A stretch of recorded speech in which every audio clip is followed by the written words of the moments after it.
Y pues es todo un gusto y un honor poder saludarles en este día. Y vamos a hablar de un tema muy importante que está muy relacionada con nuestra materia, que son las teorías de la educación. Para comenzar, nos conviene hablar de un concepto que estoy muy segura que ya lo han analizado a lo largo de su carrera profesional, pero que no está de más retomarlo. Me refiero a la educación. Según la Real Academia Española, la educación tiene que ver con la acción y el efecto de educar. Hay otra definición que nos da que está más relacionado con la crianza, la enseñanza y la doctrina que se da a los niños y jóvenes. Otra más está relacionada con la instrucción, pero ya por medio de una acción docente. Y hay una definición más que nos habla sobre la cortesía y las reglas de urbanidad. Si nos vamos al significado etimológico de la palabra educación, podemos encontrar que proviene del latín educere, que significa guiar o conducir, o educare, que significa formar e instruir.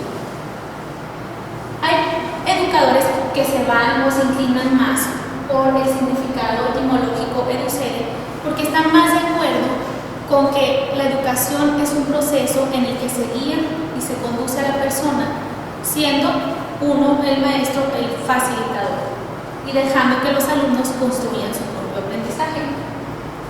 Aquí también vale la pena mencionar que es para la UNESCO la educación, y nos dice que es un bien público y un derecho humano del que nadie puede estar excluido.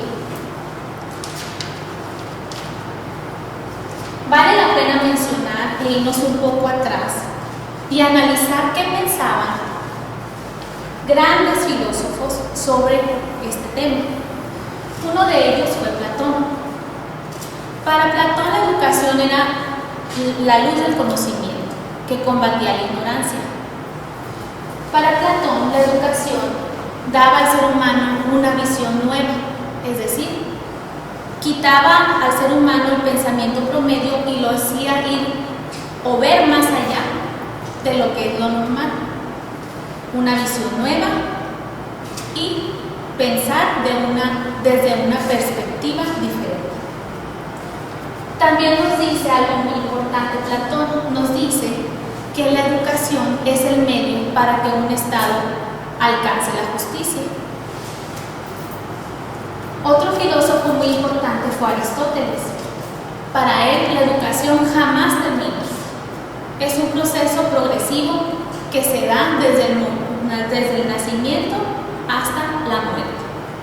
Él nos habla de educación como función socializadora y también nos dice que el ser humano debe desarrollarse en dos aspectos, en el intelecto y en la moral.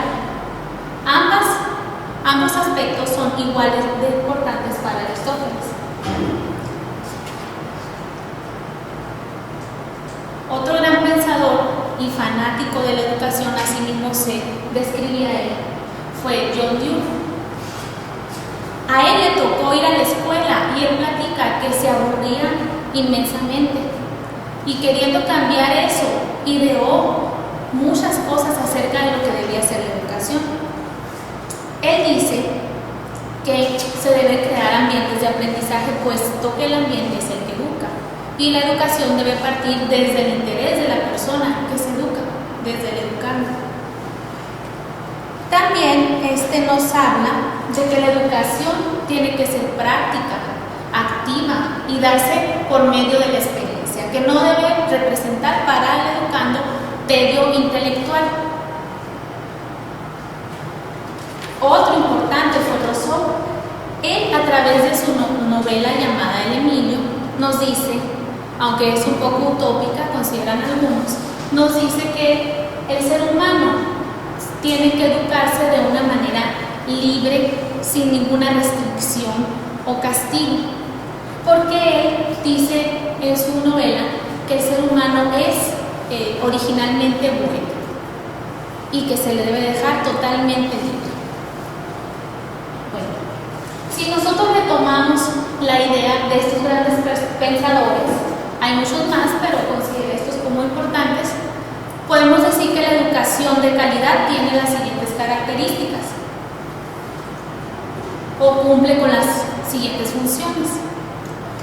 Una educación de calidad debe propiciar una visión nueva, es decir, permitirle al ser humano salirse de lo cotidiano. También la educación debe servir para la socialización, preparar en lo intelectual, pero también en lo moral, ser activa, basada en la práctica y la experiencia, y darse en un ambiente adecuado y de libertad natural.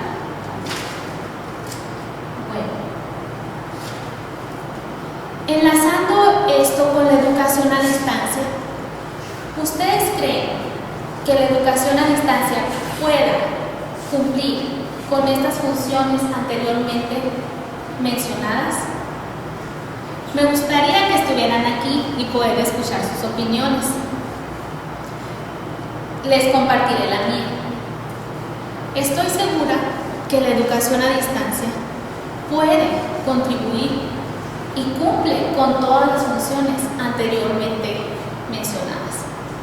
No lo digo como maestra, lo digo también como alumna. Yo también soy alumna de educación a distancia a nivel maestría y me ha permitido, como alumna, desarrollar habilidades diferentes a las que me proporciona una aula presencial.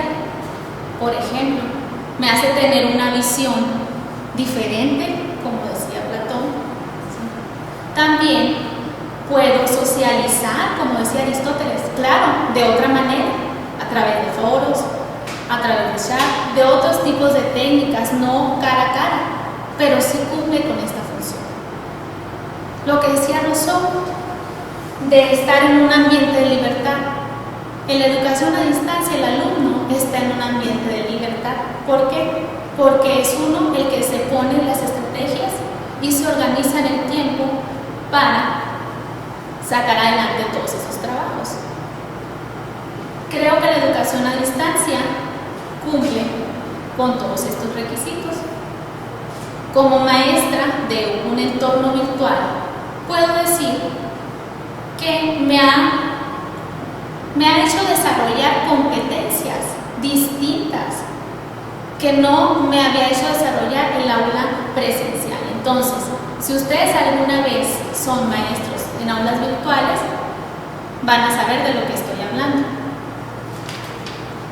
Bueno, finalizo mi presentación con esta frase de Albert Einstein, muy interesante. Dice: educación es lo que queda después de olvidar lo que se ha aprendido en la escuela. Es un honor de verdad para mí haber podido compartir este tiempo con ustedes. Los invito a reflexionar en el tema, que me hagan llegar sus comentarios a través de los mensajes, y pues quedo a sus órdenes. Me despido de ustedes deseándoles un excelente día y mucho éxito en el mundo. Gracias.